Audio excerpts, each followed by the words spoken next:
It's only efficient if it actually works. This is new technology that we got to deal with right now.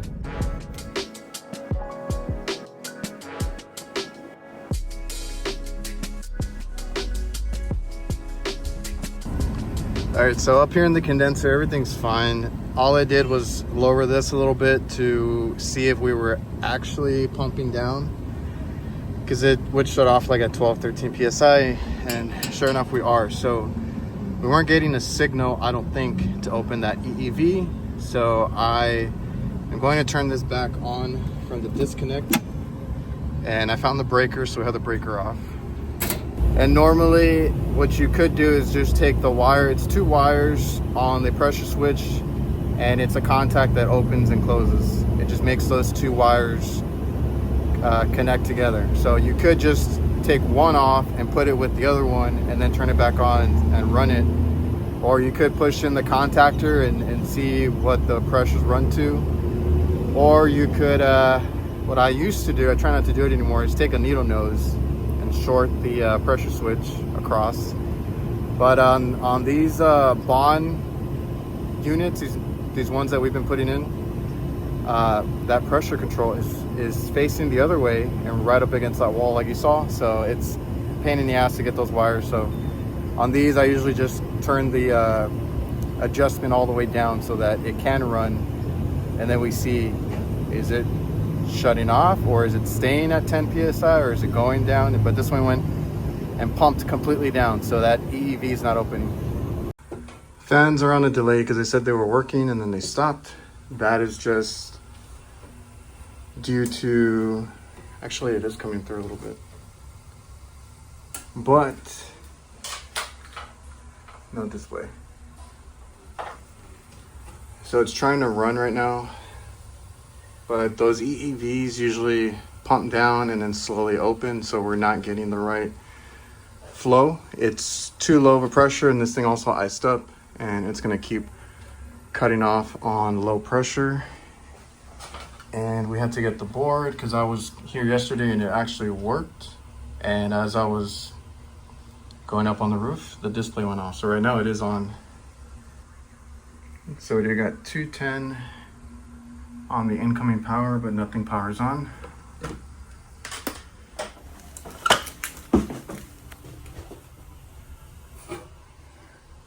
Took a quick look at the schematic. You can see power in the middle right there, L1 and L2, and then everything else gets run through the board and the terminal.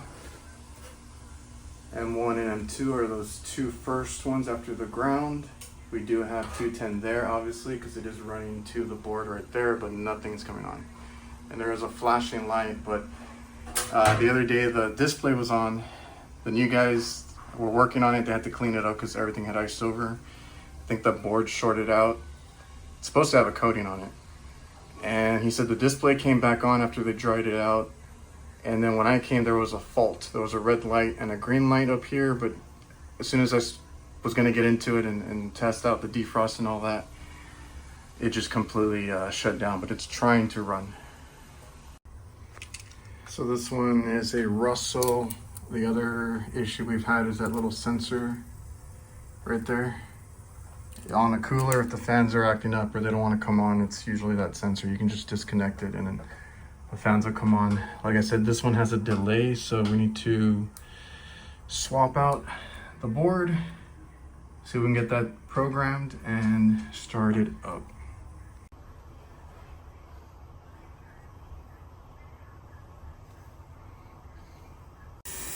Now you can actually hear it. There we go. I don't think it's programmed for a freezer though. So we'll get into doing that. Oh, it is set point 10.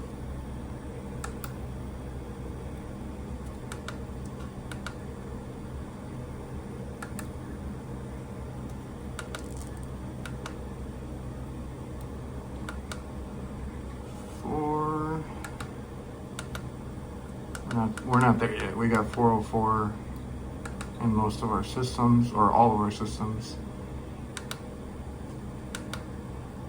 All right, cool. Now it's open all the way. Gonna pre-chill. Let me hook up my gauges. Might check my superheat here at the evap. Well, the battery died. So the benefit of battery powered devices, I could go get another 2 AAA batteries. But let's see. Oh, this one turns on. Oh, I had the wrong one.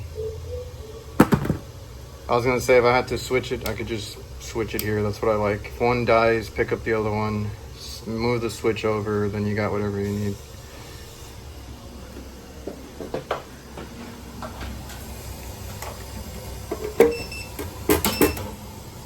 Green. Okay. So pressures are slowly rising. That EEV is going to open up. I can check that all on the board, but pretty sure it's working. It's just burnt out. You can actually see right in that corner there. It's like discolored. Those are relays. Those are defrost relays. So it could have been stuck in a pump down.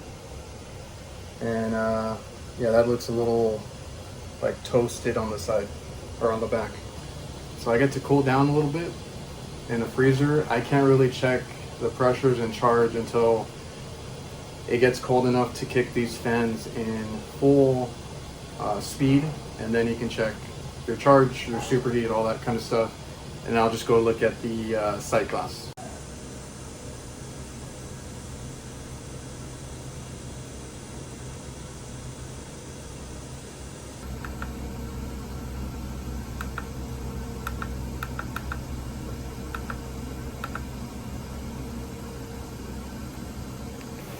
And also, while I have my probes on here, right, I'm checking at the evaporator for superheat. I can also go through the board on this one specifically, Russell, I forgot, beacon, whatever, and look at all the sensors. So is the transducer reading the same as my probe on pressure? Is the temperature sensor, the line, suction line temp, reading the same as my clamp? Right now I went through it, it's a few degrees off, but not crazy. I've had some that completely fail, and they are, 10 to 15 PSI or degrees off, and that'll completely mess up your superheat because it's trying to regulate like 10 to 15 or 6 to 8 on the freezer. It's trying to regulate that, and if it has readings that are really bad, it's just not going to cool right. I've had that before. Brand new out of the box. Whether I'm working in a freezer that's below 10 degrees or I'm up on a rooftop that is 110 plus degrees, the one thing that always makes me feel good is my Camel City Mill socks. Guys, I cannot tell you enough. I would not say anything if I wasn't as big of a believer as I am.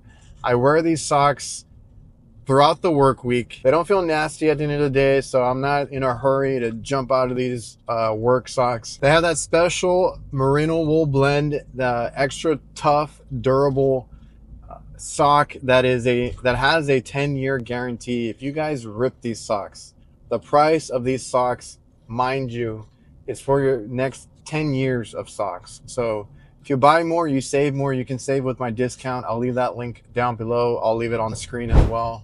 But check out Camel City Mill. I was skeptical myself, and now I can't wear any other sock. I have to wear these weekdays and weekends. Work boots or sneakers. They keep you cool in the summer and warm in the winter. It has these vents built in. It has extra durability in those high wear areas on the bottom, on the heel. And they also act as compression socks if you guys are into that. So they make you feel good with that compression as well. Check them out for yourself. They're USA made, and they're built for the trades, built for long days. And you can also, like myself, enjoy them when you're not working. This last one wasn't really my call. I came to help the new guys, just verifying. They actually had issues last week where the screen got scrambled. So the customer had already ordered a new board, and they got it to last a week, and then it failed yesterday. The board came in today, luckily, and just putting it in for them. That is a Econet Russell unit and board. I'm not super familiar with the freezers. I've worked on a couple of coolers, done some warranty calls for them and all that. My only thing is the fans are taking a while to speed up. So 13 degrees, still running slow.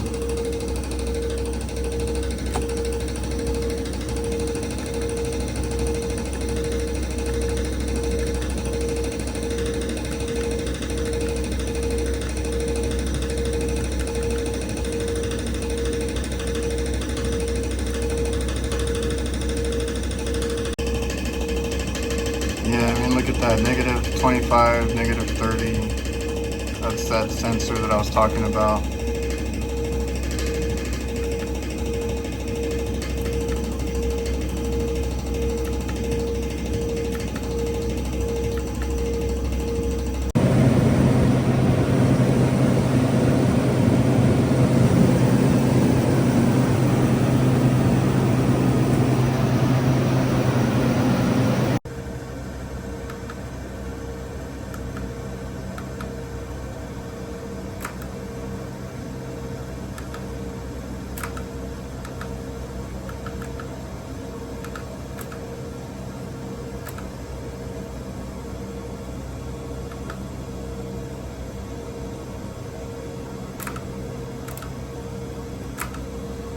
So we're learning.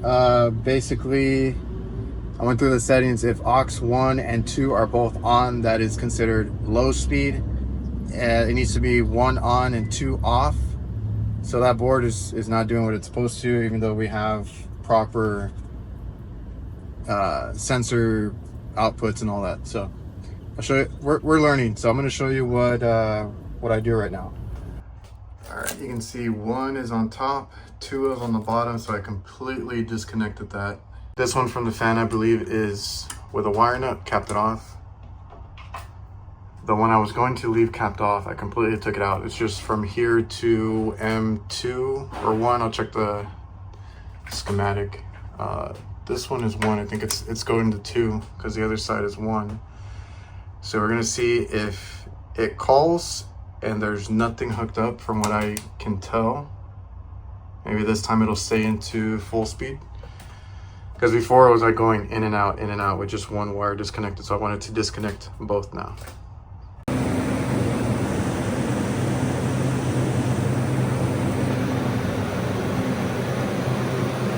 All right, so that was, if anybody has any explanation, go ahead and let me know in the comments. So I just wanted to kind of go through, because I did call tech support, and what I've been wanting to, or what I wanted to do, but shout out to Russell HTG whatever tech support, because what I was thinking about doing, I was like, oh, I'll set up a camera while I'm waiting, and I was explaining to him, so that would have been my explanation to you if I caught it on camera. But they answered immediately, and it is like right after lunch.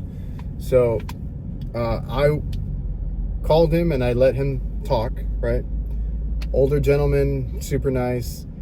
And basically beforehand, I had looked up the manual. There is a troubleshooting section. In the troubleshooting section, that's where I kind of explained what temperature it needed to be at. So it tells you there, this is a freezer. Once it's 35 degrees at the side sensor, the evap temp, that it ramps up your fans. So my issue here is everything connected, all the wiring the way it's supposed to be. I checked everything. It's a way, and it was working before. No matter what, it never kicks into high speed. It's always low speed. So the thing with that is once we check the sensors and make sure all those are good, temperature's good, even space temp, evap temp, superheat. I kind of checked all the suction pressures, all that kind of stuff in there just to make sure, right, everything's good. So what I had thought, reading through the troubleshooting guide, there was a section, my fans are always in low speed, my fans are always in high speed. So I read a part that said, and this is kind of just like reverse engineering type deal, right? I saw a part that says my fans never go into low speed, never kick down to low speed. And it's like, check your red wire and make sure it's not disconnected. So then I was like, oh, So they're saying if your low speed's not working, that is disconnected. If I don't want my low speed to work, I need to disconnect that. So that's what I had originally done. And then I showed where I tested it and it came on full speed. Now I still had to defrost it. So I had to go in there with some hot water. I didn't want to trigger anybody, so I didn't record any of that. I hate those fans that have the bracket that are just sitting there because you put on stuff or you move stuff. You try and put the blade on, the bracket falls inside. I like the old school set screw blades and all that kind of stuff, but whatever. So defrosted it, put everything back together, had that red wire disconnected on the terminal because that was the easiest thing. Just remove it, tape it, you're good. Turned it back on and it went into low speed. So I'm like, maybe I'm tripping, maybe it does it another way. But that motor is a 3-wire motor. 2 direct power, and that third one is your low speed. So I disconnected it, but I was like, maybe I'm tripping. And I was like, give it a minute. And it did ramp up after 2 to 3 minutes. Or I thought it did. Only one of them did. And then the other one took another minute and that one ramped up. And then I was like, oh, like it's kind of working, but it's kind of not. And I felt them go back down. Well, I saw another troubleshooting guide there where it said to check your relays. The relays need to be working properly. So it's like if aux relay 1 is on and 2 is off, that's high speed. If they're both on, relay 1 and 2, that is considered low speed. So I checked in the settings, and sure enough, no matter what, the board is actually not, it's defective. So I went in there and sure enough, you can see by the lights turn on with the relays telling you which one is on.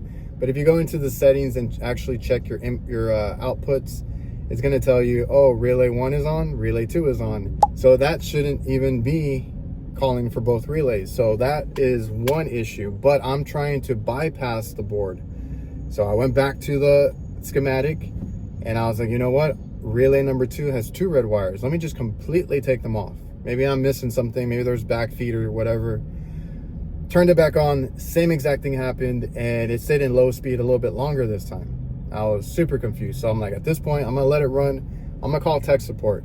Explain to them everything that I'm explaining to you guys. Like I said, I let him talk. And he was actually telling me, okay, go through and check your inputs. I'm like, all right, sir, I already did that. Let me just tell you what I found or what the inputs were. And he's like, okay, so if you want to bypass it, disconnect the red wire. And he's like, disconnect both, as a matter of fact, from the board on that little connector. I was like, sir, I've already done that. Can you, I just wanted to verify what your procedure was or what your steps were. And if you can just,